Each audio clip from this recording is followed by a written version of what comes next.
और देखिए इस वक्त बड़ी खबर मिल रही है, जहां महाराष्ट्र के नासिक में अंजनेरी पर्वत पर भारी बारिश की वजह से पर्यटकों के फंसने की खबर है। और जगह जगह से बाढ़ बारिश के बाद किस तरीके की तस्वीरें हैं ये हम आपको बता ही रहे हैं। और नासिक से अंजनेरी पर्वत पे फंसे टूरिस्ट की खबर, मुश्किल से उन्हें बचाने की जद्दोजहद बताई जा रही है।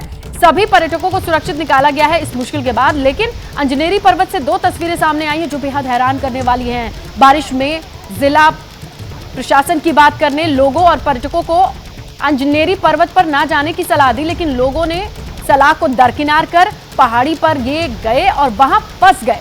यहां पर इन लोगों को सुरक्षित किस तरीके से बचाया गया उसकी बानगी ये तस्वीरें हैं। लोगों की भीड़ दिखाई दे रही है, जबकि यहां पर प्रशासन की ओर से पहले से नोटिफिकेशन था कि मत जाइए, पानी का जो बहाव है वो खतरे के पास है। लेकिन लोगों के इस नोटिस को दरकिनार करके आगे जाने की जिद की वजह से ये पूरा वाकया पेश आया, जहां पर इस तेज बहाव पानी में 2 टूरिस्ट के फंसने की खबर आती है। लोगों ने बड़ी मुश्किल से यहां पर रेस्क्यू किया है। राजेश त्रिपाठी हमारे सहयोगी इस वक्त फोन लाइन पर मौजूद हैं।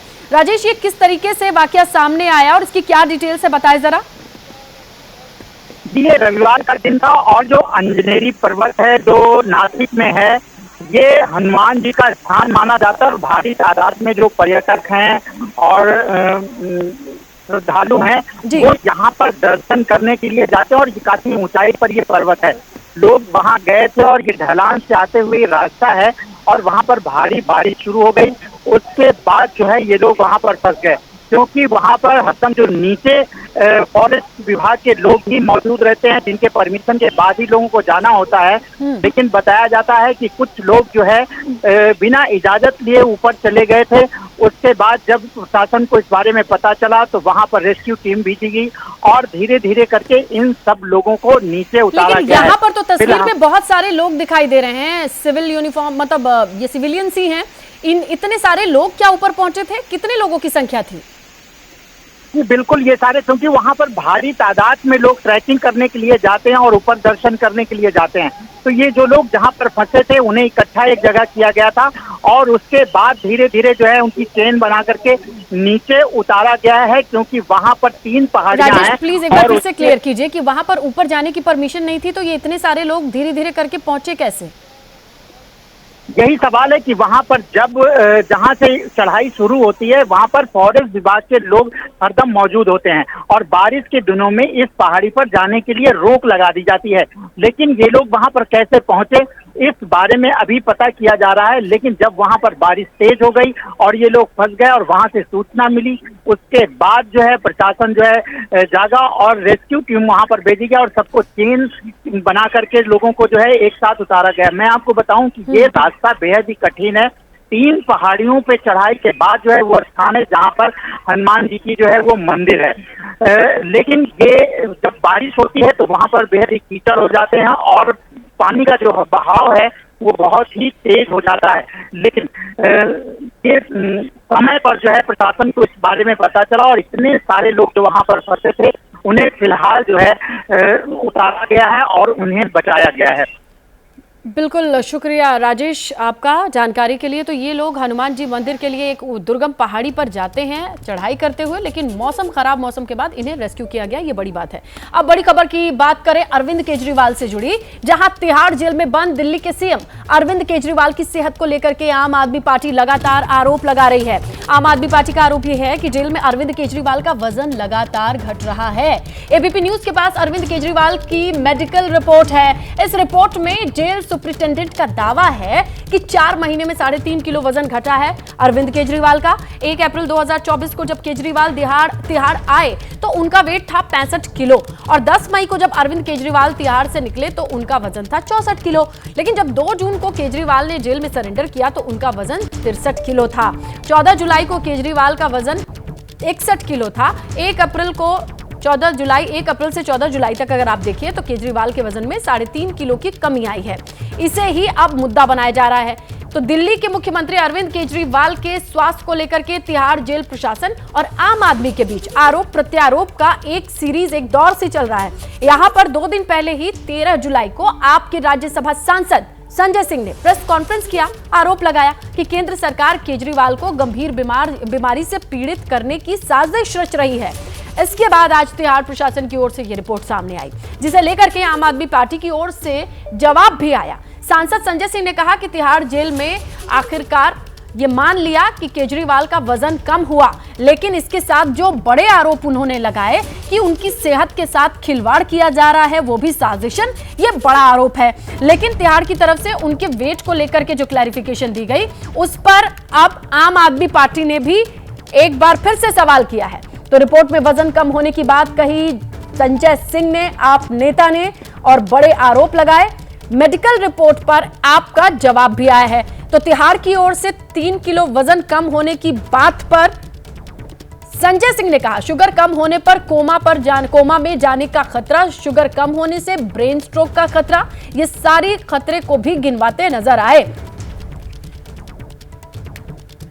तो देखिए, आम आदमी तिहाड़ पार्टी पिछले कई दिनों से लगातार ये आरोप लगा रही है कि तिहाड़ जेल में बंद दिल्ली के मुख्यमंत्री अरविंद केजरीवाल का वजन लगातार घट रहा है और इसकी वजह से कोई बड़ी अनहोनी कभी भी हो सकती है।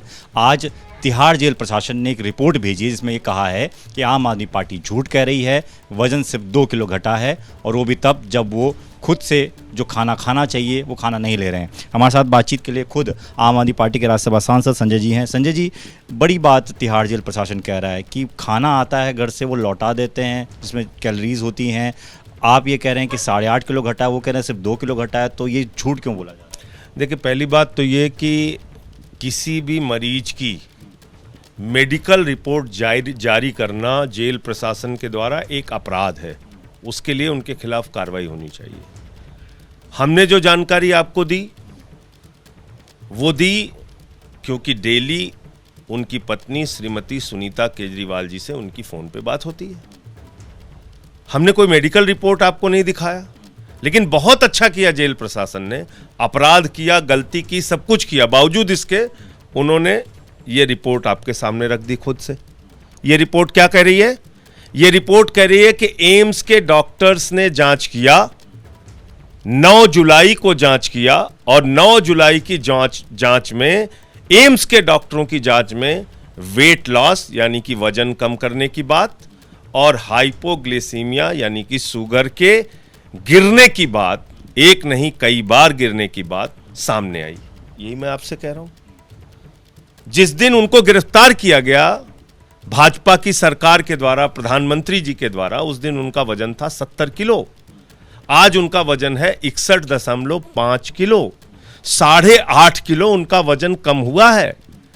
दूसरी बात, 5 बार उनका शुगर लेवल 50 से कम गया है और यह घटना रात की है, जिस वक्त उनको तुरंत कोई मेडिकल इमरजेंसी होने पे दवा उपलब्ध नहीं करा जा सकती हिरासत के अंदर, जेल के अंदर। वो चिल्लाते रहेंगे, चीखते रहेंगे, कोमा में जा सकते हैं, उनकी जिंदगी के साथ कोई खिलवाड़ हो सकता है, कोई अनहोनी घटना हो सकती है। यही बात तो कह रहा हूं मैं, यही एम्स के डॉक्टरों ने कहा है। तो मैं तो कह रहा हूं कि जो अपराध जेल प्रशासन ने किया है, उनकी मेडिकल रिपोर्ट जारी करने का, जो कि नहीं कर सकते वो कानूनन, उसको कृपा करके अपने चैनल पे पढ़वाइए और चलवाइए। नई दिल्ली से सांसद बांसुरी स्वराज ने कहा कि बेल के लिए केजरीवाल की सेहत को लेकर सवाल खड़े किए जा रहे हैं। बांसुरी ने कहा कि बेल के चक्कर में सेहत से खिलवाड़ नहीं किया जाना चाहिए। बांसुरी जी, तिहाड़ प्रशासन की जो मेडिकल रिपोर्ट है वो बाहर आई है और उस रिपोर्ट में ये साफ होता है कि जिस तरह से आम आदमी पार्टी दावा कर रही थी कि 8-8.5 किलो वजन कम हो गया है, प्रिसाइजली अगर देखें तो 3.5 kgs कम हुआ है।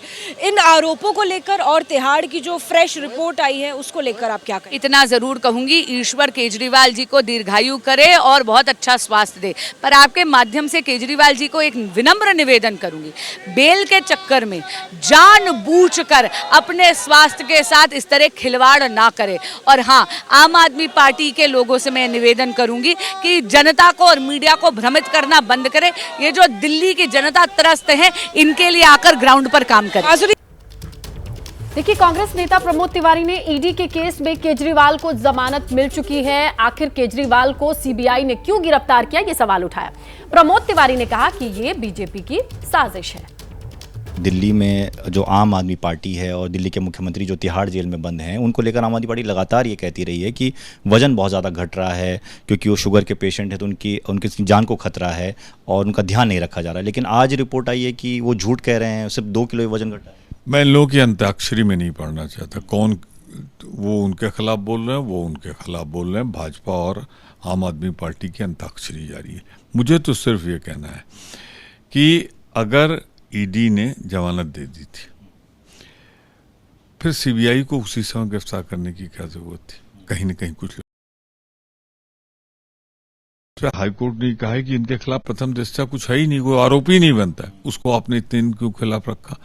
तो ये जो घटियापन कर रही है भाजपा, इन निर्वाचित मुख्यमंत्रियों के खिलाफ कार्रवाई कर रही है, मेरा बहुत स्पष्ट दृष्टिकोण है कि जब तक चार्जशीट न फाइल हो जाए, इनफ एविडेंस न हो, मुख्यमंत्री, केंद्रीय मंत्री या मंत्रीगणों को नहीं गिरफ्तार करना चाहिए। आपको लगता है कि गिरफ्तारी गलत है? आपका मुझे ही लगता है कि ये इन्हें सोचना चाहिए कि एक मुख्यमंत्री आपने झारखंड को बंद किया, इतने दिन बाद ये कह के हाईकोर्ट ने जमानत दे दी को प्रथम दृष्टया से अपराध नहीं बनता।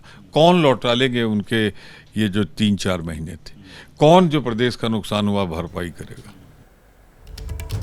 तो देखिए किस तरीके से सीबीआई और ईडी के शिकंजे को लेकर के कांग्रेस का भी रिएक्शन सामने आ रहा है। प्रमोद तिवारी, क्योंकि वो खुद वकील हैं और इस तरीके से कानूनी दांव पेच की जो बारीकियां हैं वो नजदीक से देखते हैं, इस पर उनकी टिप्पणी भी सामने आई। लेकिन कुल मिलाकर के एक तरफ देखिए आप, सियासत वजन को लेकर, सेहत को लेकर है, और इसी बीच सेहत की जो बात चल रही है, पार्टी और विपक्ष नेता भी सवाल अब इस पर उठा रहे हैं केजरीवाल के वजन को लेकर के। बीजेपी का यहां यह कहना है कि अरविंद केजरीवाल की सेहत की देखरेख जेल के नियम कायदों यानी मैनुअल के हिसाब से हो रही है। आम आदमी पार्टी इस मुद्दे पर सिर्फ राजनीतिक बयानबाजी कर रही है। दिल्ली के मुख्यमंत्री अरविंद केजरीवाल जो कि तिहाड़ जेल में बंद हैं, उनके वजन को लेकर भी राजनीति हो रही है। आम आदमी पार्टी का कहना है कि उनका वजन जेल में रहते हुए कई किलो घट गया है, जबकि तिहाड़ जेल की जो रिपोर्ट आई है उसमें कहा गया है कि 1.5 से 2 किलो उनका वजन जरूर कम हुआ है, लेकिन बहुत ज़्यादा नहीं। सर, ये तो जो आम आदमी पार्टी कह रही है 8 से 10 किलो वजन कम हो गया है। देखिए, जेल में जेल मैनुअल होता है, जेल की अपनी व्यवस्था होती है, उनके अपने मेडिकल टीम होती है, ज़रूरत होती है तो बाहर से भी बुलाते हैं। अब उस पर जो है वो कोई प्रेस करके ये कहे कि साहब वज़न कितना घट रहा है, इतना नहीं घट रहा है, ये तो जेल के लोगों को तय करना है। और जेल के लोगों की जिम्मेदारी है कि जो भी विचाराधीन लोग हैं उनकी जो है वो सेहत और सलामती दोनों सुरक्षित रहे। अरे शुगर लेवल इतना कम हो रहा है, उनको कोमा में जा सकते हैं, उनको जो है बहुत तरह की समस्या। मुझे लगता है सियासत ठीक नहीं, मैं तो कहूँगा गेट वेल सून। और इस पर सियासत ठीक नहीं है। और बाकी जो जेल मैनुअल है, जेल के अधिकारी हैं वो जेल मैनुअल के हिसाब से काम कर रहे हैं, तो इस पर ऐसे मुद्दों पर राजनीति ठीक नहीं है, कहना है मुख्तार अब्बास नकवी का। सहयोगी कैमरा पर्सन मनोज त्रिपाठी के साथ अंकित गुप्ता, एबीपी न्यूज़, दिल्ली। और देखिए, दिल्ली में केदारनाथ मंदिर के लिए भूमि पूजन को लेकर हो रहे विवाद के बीच उत्तराखंड के मुख्यमंत्री पुष्कर सिंह धामी की सफाई भी सामने आई है। यहां पर धामी ने कहा कि दिल्ली में केदारनाथ मंदिर की सिर्फ प्रतिकृति बन रही है, ज्योतिर्लिंग तो केदारनाथ धाम में ही है। ऐसे में उसकी पूजा पाठ और उसे किस तरीके से रख रखाव है, इस प्रतिकृति पर जो नियम कानून है लागू नहीं होता है, ये कहना है पुष्कर सिंह धामी उत्तराखंड के मुख्यमंत्री का। तो दिल्ली में केदारनाथ मंदिर के लिए भूमि पूजन और इसे लेकर जो विवाद उपजा है उससे लेकर के सीएम पुष्कर सिंह धामी क्या कहते हैं, सुनिए। हमारा जो ज्योतिर्लिंग है उसका स्थान एक ही है, दूसरे स्थान पर धाम नहीं हो सकता है। प्रतीकात्मक रूप से मंदिर क्योंकि अनेक स्थानों पर बने हैं, ऐसे स्थानों पर मंदिर बनते रहे, लेकिन मूल स्थान जो है ज्योतिर्लिंग हमारा उत्तराखंड के अंदर ही है, दूसरे स्थान पर धाम नहीं हो सकता है।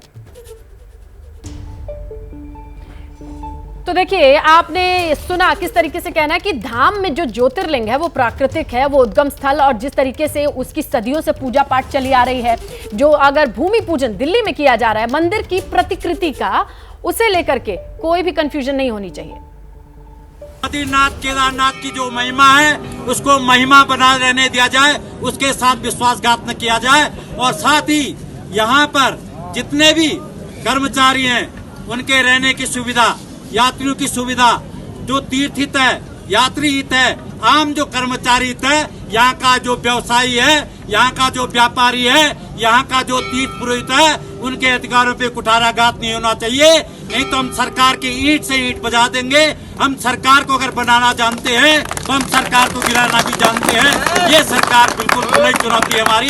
यहाँ का डीएम सुन ले, यहाँ का कोई अधिकारी सुन ले, आपने केदारनाथ में करोड़ों का घोटाला किया है, उसकी एक एक पाई का हिसाब इस केदारनाथ के माध्यम से आपको देना पड़ेगा। यहाँ के रक्षक भैरवनाथ जी हैं, वो आपसे पाई पाई का हिसाब लेंगे। तो देखिए, दिल्ली में केदारनाथ मंदिर बनाए जाने के खिलाफ कांग्रेस भी कूद पड़ी है। केदारनाथ विधानसभा क्षेत्र से पूर्व विधायक मनोज रावत ने कहा कि इस मामले में बद्री केदार मंदिर समिति को दखल देना चाहिए। हालांकि दिल्ली में केदारनाथ मंदिर के लिए भूमि पूजन करवाने वाले ट्रस्ट के अध्यक्ष कह रहे हैं कि उनका उत्तराखंड सरकार से कोई लेना देना नहीं है। देखिए, कांग्रेस का स्टैंड नहीं बल्कि पूरी केदार जो खंड है, हम केदार घाटी कहें, केदार भूमि कहें या केदार खंड कहें, यहाँ की जनता का स्टैंड ये है कि केदारनाथ, श्री केदारनाथ धाम ट्रस्ट नाम का प्रयोग करना और श्री केदारनाथ मंदिर का निर्माण, उसमें केदारनाथ से शिला का जाना और आमंत्रण पत्र पर अगर आप दिल्ली शब्द हटा दें तो ऐसा लगेगा कि जैसे केदारनाथ का ही कोई कार्यक्रम हो रहा हो। तो देखिए, ये तो जनता को दिग्भ्रमित करने की कोशिश है और मुझे लगता है इसमें बहुत बड़ा खेल है। तो हमने आग्रह किया है सरकार से, हमने आज याचना करी है भगवान से कि भगवान इनको सद्बुद्धि दे, इन आयोजकों को सद्बुद्धि दे और वो जल्दी अपनी गलती सुधार। केदारनाथ का मंदिर बन रहा है, कोई धाम नहीं बन रहा, और इसको हमारा एक ट्रस्ट है जिसका नाम है श्री केदारनाथ धाम दिल्ली ट्रस्ट, मैं उसका अध्यक्ष हूँ और इसमें उत्तराखंड गवर्नमेंट का कोई लेना देना नहीं है।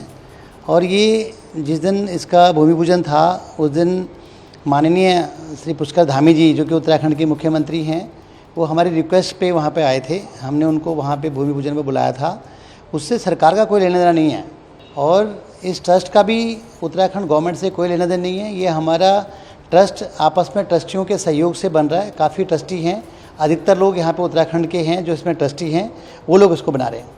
एक राजनीतिक स्टैंड है, बाकी कुछ नहीं है। हम तो सिर्फ एक केदारनाथ का मंदिर दिल में बना रहे हैं।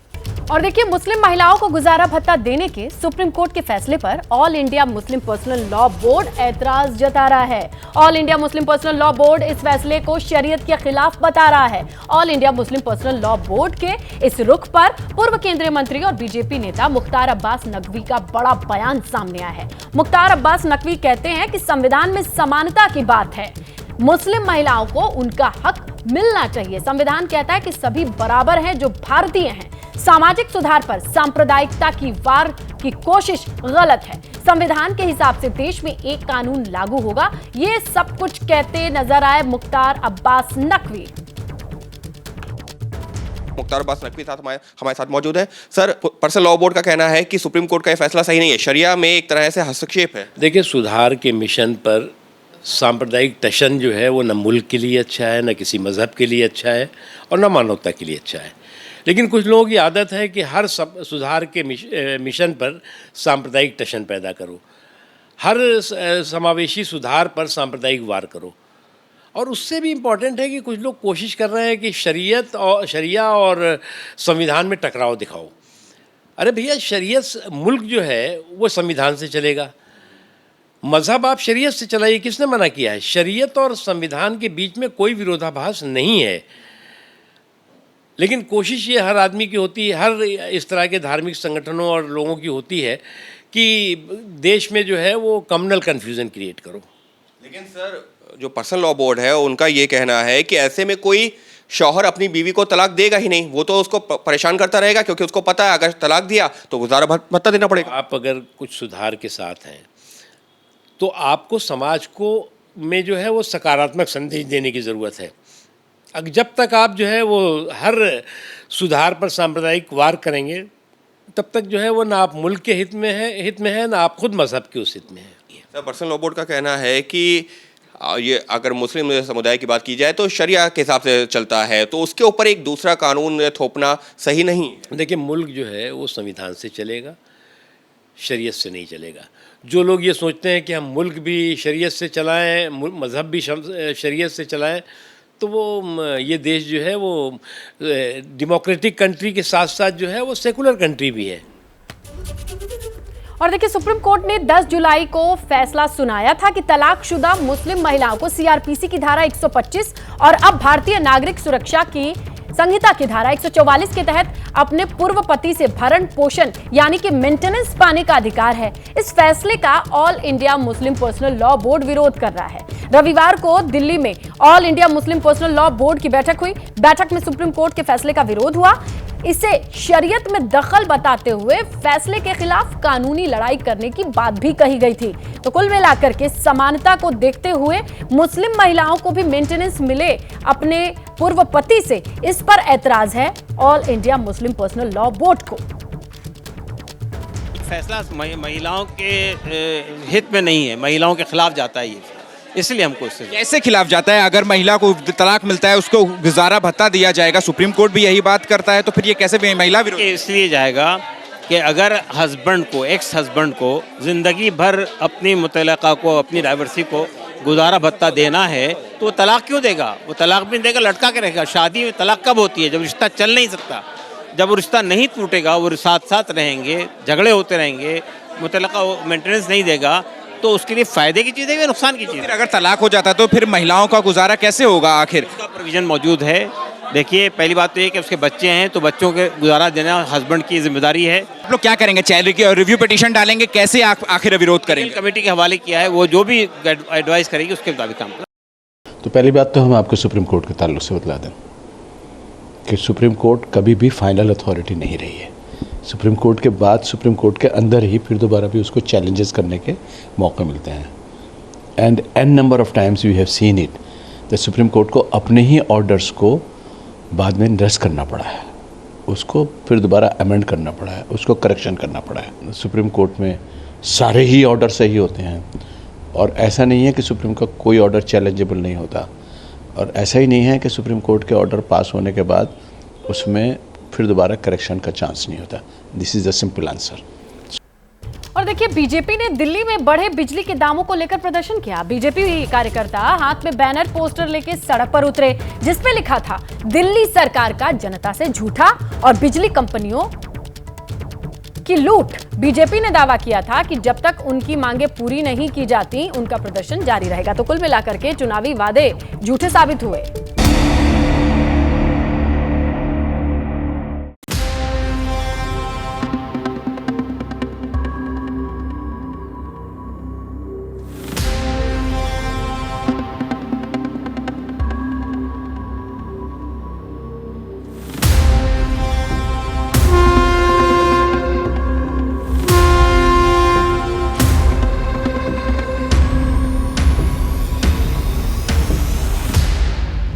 विज्ञान का हाईटेक नमूना जिसके सामने एफिल टावर पौना।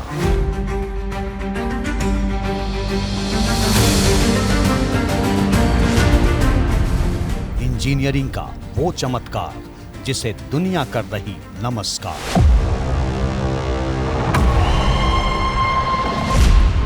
जम्मू कश्मीर के सिर का ताज जिस पर है पूरे हिंद को नाज।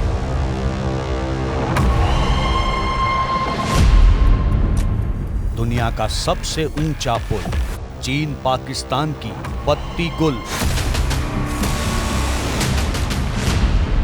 धरती पर जन्नत की पूरी हुई मन्नत। Chenab rail bridge, the untold story.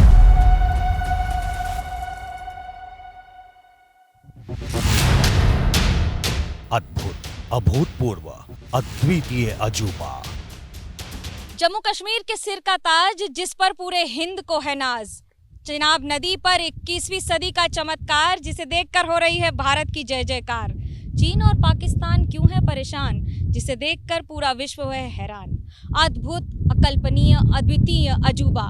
नमस्कार, मैं हूं मनोज्ञा लोईवाल।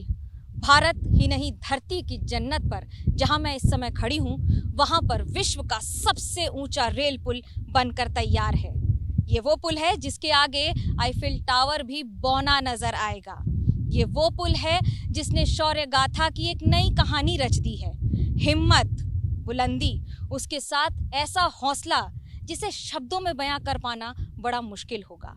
इस पुल से भारत की सामरिक ताकत ही नहीं बढ़ेगी, बल्कि भारत कश्मीर से लेकर कन्याकुमारी तक रेल के एक सूत्र में पिरो दिया जाएगा।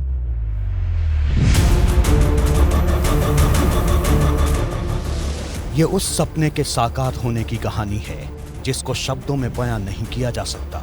इस ताकत को, इस हिम्मत को, इस जज्बे और जुनून को सिर्फ महसूस किया जा सकता है। इस पुल का निर्माण अपने आप में एक शौर्य गाथा है।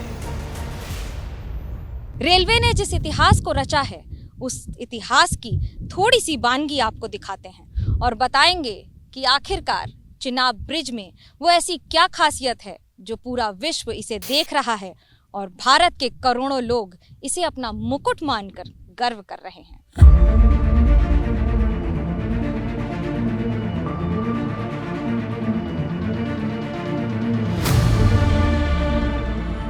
विश्व के सबसे ऊंचे रेल पुल को जब आप देखेंगे तो देखते ही रह जाएंगे। जहां तक नजर जाएगी सिर्फ और सिर्फ इसकी खूबसूरती ही नजर आएगी। खूबसूरती भी ऐसी जो मजबूती के साथ इतिहास रच रही है। चिनाब नदी पर खड़े इस विशालकाय गौरव की कहानी आज एबीपी न्यूज पर पूरा देश देखेगा।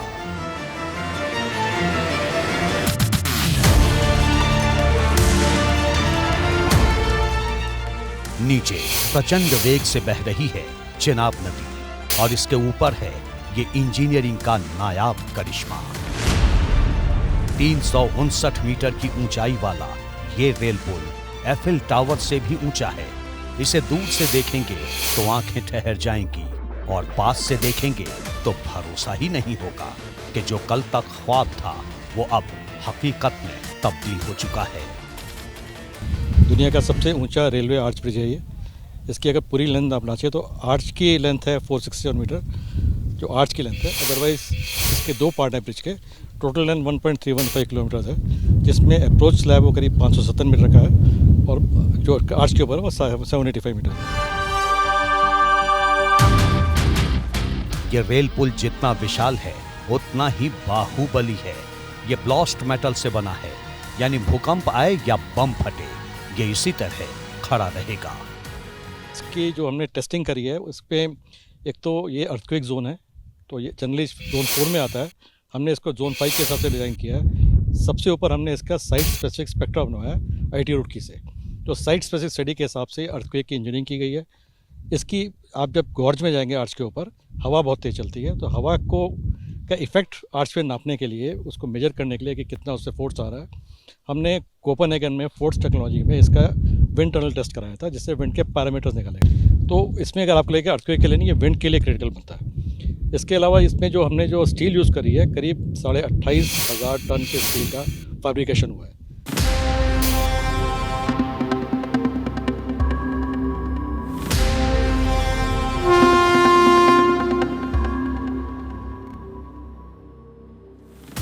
आजादी के 76 साल बाद भी कश्मीर घाटी बर्फबारी के सीजन में देश के दूसरे हिस्सों से कट जाती थी, क्योंकि नेशनल हाईवे 44 ही कश्मीर घाटी तक पहुंचने का इकलौता रास्ता था जो बर्फबारी होने पर बंद हो जाता था। इसके अलावा कश्मीर जाने के लिए जम्मू तवी तक ही ट्रेन जाती थी, जहां से करीब 350 किलोमीटर का सफर सड़क मार्ग से जाना पड़ता था। इसमें 8 से 10 घंटे का समय लगता था, लेकिन इस पुल के बनने से कश्मीर से कन्याकुमारी तक पूरा देश रेल के रास्ते एक सूत्र में जुड़ जाएगा।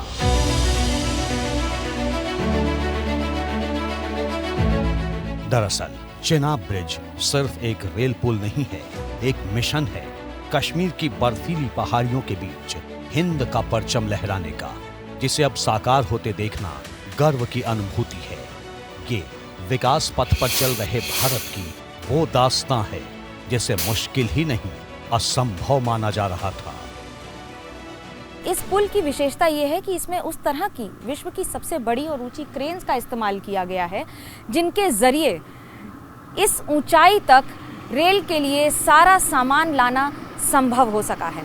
जिस इलाके में कभी रास्ते ही नहीं थे, वहां रास्ते बनाए गए हैं, जिसमें पिछले 2 दशक में लगातार काम हुआ है। इस प्रोजेक्ट की शुरुआत के बाद रेल ने इस गति पे काम किया है कि आज ये पुल बनकर तैयार है और जम्मू कश्मीर ही नहीं बल्कि पूरे देश को अब एक रेल के सूत्र में पिरो देगा।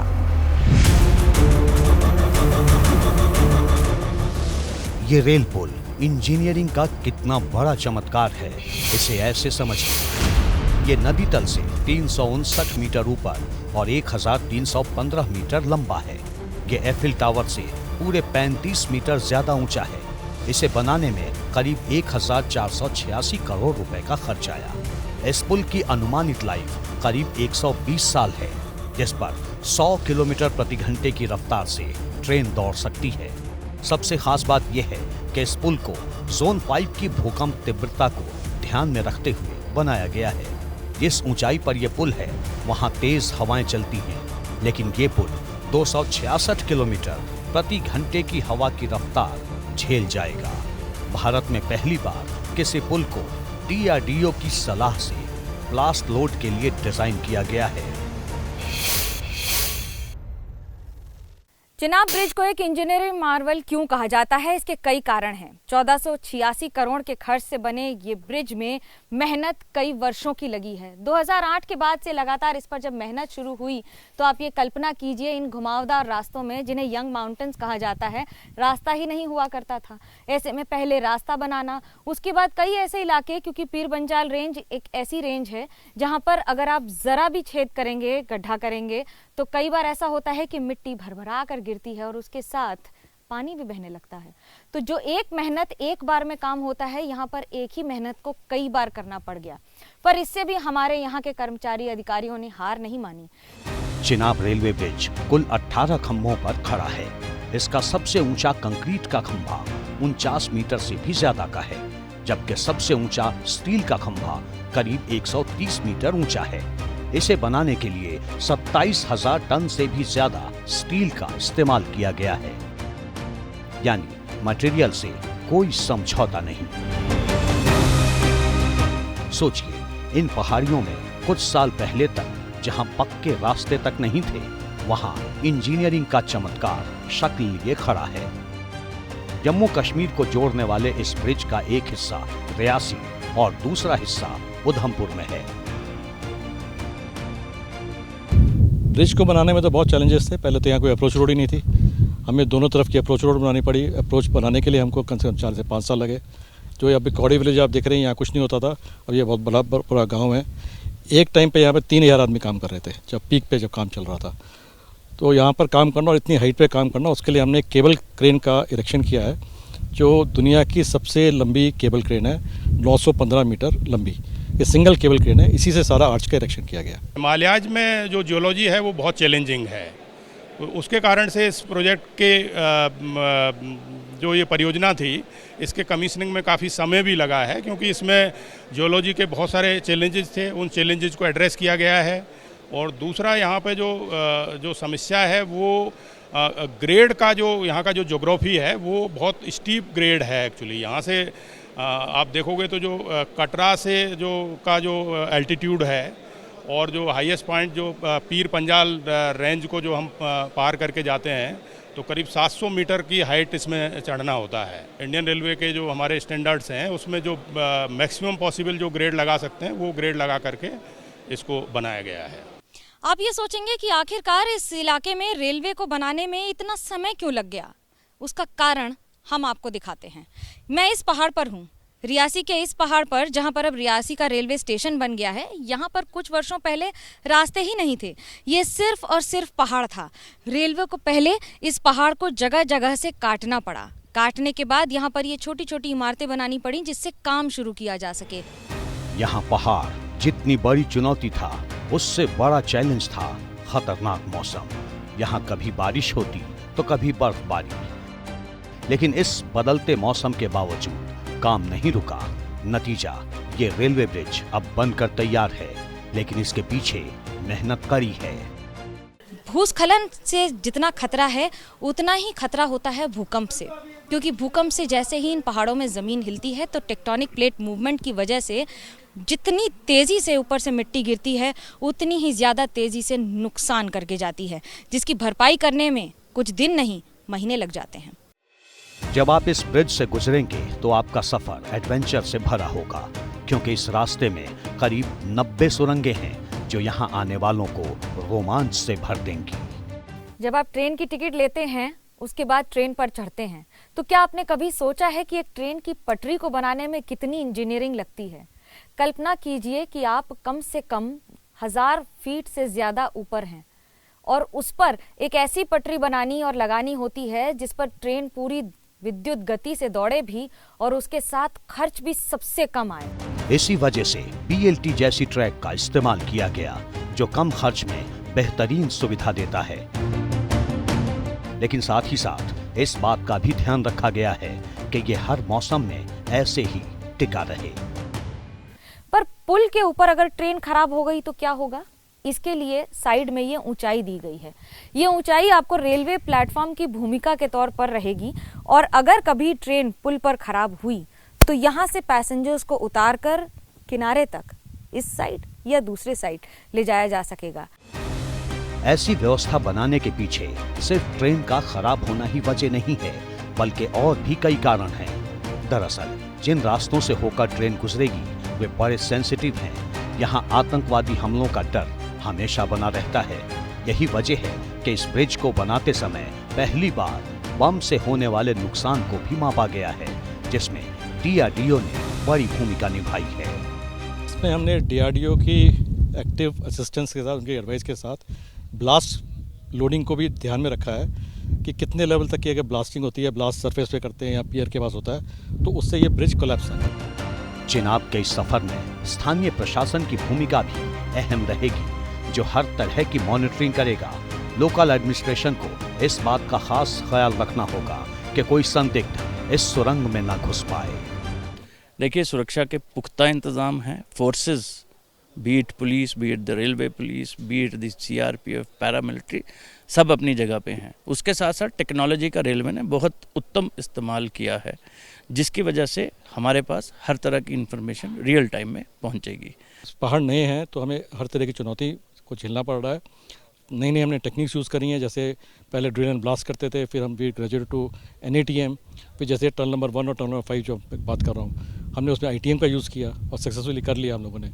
और उसके सबसे बड़ी बात है कि 97 किलोमीटर तो मैंने आपको बताया, इसके साथ हमने 64 किलोमीटर की एस्केप टनल भी बनाई है। अगर आप पूरे प्रोजेक्ट की बात करें उधमपुर से लेके बारामूला तक की, तो हमने सब मिला के 196 किलोमीटर की करीब टनलिंग करी है, जिसमें मेन टनल अलग है, एस्केप टनल है, एडिट्स हैं, उसके क्रॉस पैसेज हैं।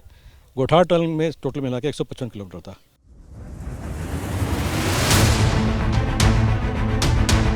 लेकिन क्या पुल को इतना मजबूत बनाने के पीछे सिर्फ भूकंप या बम से हमले का डर है या कोई और कारण है? इसे समझिए। इस इलाके के पहाड़ों को, हिमालय को यंग माउंटेन कहा जाता है, यानी कि वो पहाड़ जिनकी उम्र बहुत कम है, जिसकी वजह से यहाँ की मिट्टी अलग तरह की है और मुलायम है। अब आप कल्पना कीजिए कि आप जितनी बार इस पहाड़ को काटते हैं उतनी बार वहाँ पर मिट्टी गिरने लगती है और पानी बहने लगता है। आसपास इलाकों में इतने झरने हैं कि जैसे ही आप यहाँ पर मिट्टी काटेंगे, पहाड़ काटेंगे, ठीक वैसे ही पानी और मिट्टी एक साथ बहकर आने लगेगा और ये प्रक्रिया लगातार चलती ही रहती है। ऐसे में रेलवे को कई वर्ष सिर्फ इसे रोककर, इसे संयमित करके बहाने में लग गए। आप कल्पना कीजिए कि यहाँ पर जितनी भी सुरंग बनी है, उस सुरंग में पानी के बहाव के लिए अलग जगह दी गई है, जिससे कि ट्रेन के ट्रैक पर पानी कभी ना आए। बारिश कितनी भी तेज़ हो, लेकिन वो इस साइड में बने हुए इस नाले के ज़रिए बहकर अंदर चला जाए और पहाड़ों के नीचे से गुजरने के लिए उसे सामान्य प्राकृतिक रास्ता ही दिया जाए, क्योंकि अगर इसे रोका जाएगा तो फिर ये तबाही का सबब भी बन जाएगा। इसीलिए पुल पर आम जन के लिए ट्रेन दौड़ाने से पहले ब्रिज की मजबूती का बार बार टेस्ट किया गया। रियासी सांगलदान के 46 किलोमीटर के रूट पर हाल ही में इलेक्ट्रिक इंजन के साथ मेमू ट्रेन का सफल ट्रायल किया गया है। इसकी रफ्तार 40 किलोमीटर प्रति घंटे की थी। ये रास्ते में 9 सुरंगों से होकर गुजरी। टनल की कुल लंबाई करीब 41 किलोमीटर की थी। इनमें से एक T44 सुरंग की लंबाई ही अकेले 11 किलोमीटर है। ट्रायल के दौरान अब तक सब कुछ ठीक पाया गया है, किसी गड़बड़ी की कोई आशंका नहीं है। इसलिए जब आप इस रोमांचक रूट से गुजरेंगे तो आपके मन में किसी तरह का डर नहीं होगा।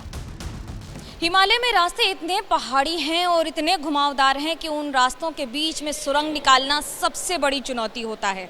कभी भूस्खलन हो जाता है, कभी बारिश हो जाती है, तो कभी बर्फबारी की वजह से इन इलाकों में चुनौतियों की भरमार रही है।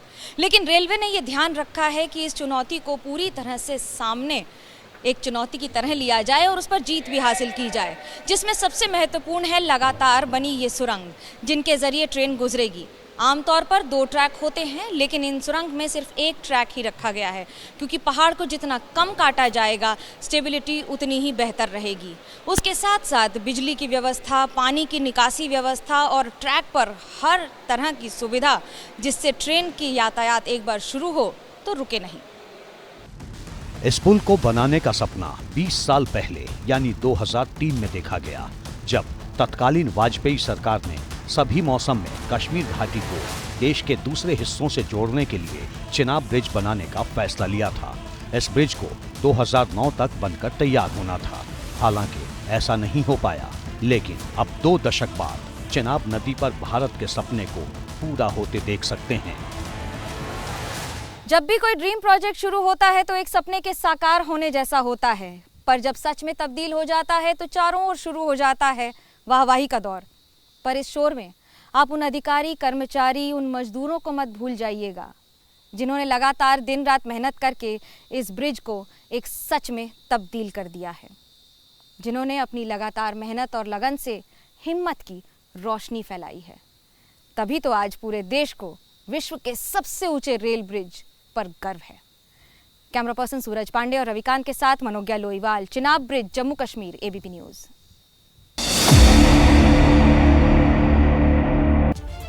दिल्ली में केदारनाथ मंदिर के लिए भूमि पूजन को लेकर हो रहे विवाद के बीच उत्तराखंड के मुख्यमंत्री पुष्कर सिंह धामी की सफाई सामने आई है। धामी ने कहा कि दिल्ली में केदारनाथ मंदिर की सिर्फ प्रतिकृति बन रही है, ज्योतिर्लिंग तो केदारनाथ धाम नहीं है। हमारा जो ज्योतिर्लिंग है उसका स्थान एक ही है, दूसरे स्थान पर धाम नहीं हो सकता है। प्रतीकात्मक रूप से मंदिर क्योंकि अनेक स्थानों पर बने हैं, ऐसे स्थानों पर मंदिर बनते रहे, लेकिन मूल स्थान जो है ज्योतिर्लिंग हमारा उत्तराखंड के अंदर ही है, दूसरे स्थान पर धाम नहीं हो सकता है। और देखिए, धामी का यह बयान ऐसे समय में सामने आया है जब उत्तराखंड में केदारनाथ धाम में साधु संतों और स्थानीय लोगों ने धरना प्रदर्शन शुरू कर दिया। उनका कहना यह है कि दिल्ली में केदारनाथ मंदिर का निर्माण धार्मिक परंपरा के खिलाफ है। इस वक्त हम दिल्ली के बुराड़ी इलाके की बख्तावरपुर रोड पर मौजूद हैं और ये वही श्री केदारनाथ धाम मंदिर है जिसको लेकर उत्तराखंड के अंदर काफ़ी विरोध हो रहा है, क्योंकि राजधानी दिल्ली के अंदर श्री केदारनाथ धाम ट्रस्ट है, वो यहाँ पर केदारनाथ धाम मंदिर बना रहा है और आरोप ये लग रहे हैं कि जो केदारनाथ धाम है उसका जो तस्वीर और उसका जो नाम है उसका गलत तरीके से इस्तेमाल किया जा रहा है। कहीं ना कहीं धार्मिक भावनाओं को ठेस पहुंचाने के आरोप लग रहे हैं। आप देख सकते हैं यहाँ पर कुछ दिन पहले ही जो उत्तराखंड के मुख्यमंत्री हैं वो भूमि पूजन के लिए पहुंचे थे और यहाँ पर भूमि पूजन का कार्यक्रम हुआ था। साथ ही कई ट्रस्ट के जो अध्यक्ष हैं वो इस वक्त हमारे साथ मौजूद हैं। सर, मैं देख रहा हूँ ये भूमि पूजन हुआ था, यहाँ पर कौन कौन अतिथि गण आए थे? यहाँ पे माननीय मुख्यमंत्री पुष्कर धामी जी और श्री श्री 1008 महामंडलेश्वर श्री कैलासानंद गिरी जी और दिल्ली के सांसद और काफ़ी महंत लोग, काफ़ी महामंडलेश्वर यहाँ पर आए थे। तो ये अच्छा काम है। और जो विरोध की आप बात कर रहे हैं कि जो लोग विरोध कर रहे हैं वो गलत विरोध कर रहे हैं। वहाँ पे बाई इलेक्शन है केदारनाथ में, उसको अपने फेवर में करने के लिए ये लोग इलेक्शन करना चाहते, इलेक्शन के वो इसको मुद्दा उठाना चाहते हैं और माननीय मुख्यमंत्री जी को इसमें घसीटना चाहते हैं। बाकी ऐसा कुछ नहीं है, ये तो एक अच्छा काम है, लेकिन गलत बात है विरोध करना। जो ट्रस्ट है अब तक आपका जो ये मंदिर निर्माण करवाना चाहता है, पैसा कैसे आ रहा है इस ट्रस्ट में? कौन कौन ट्रस्टी हैं? सभी समाज के लोग हैं जो ट्रस्टी हैं। ये एक अच्छा काम है और अच्छे काम की शुरुआत है। नाम तो कोई भी रख सकता है जी।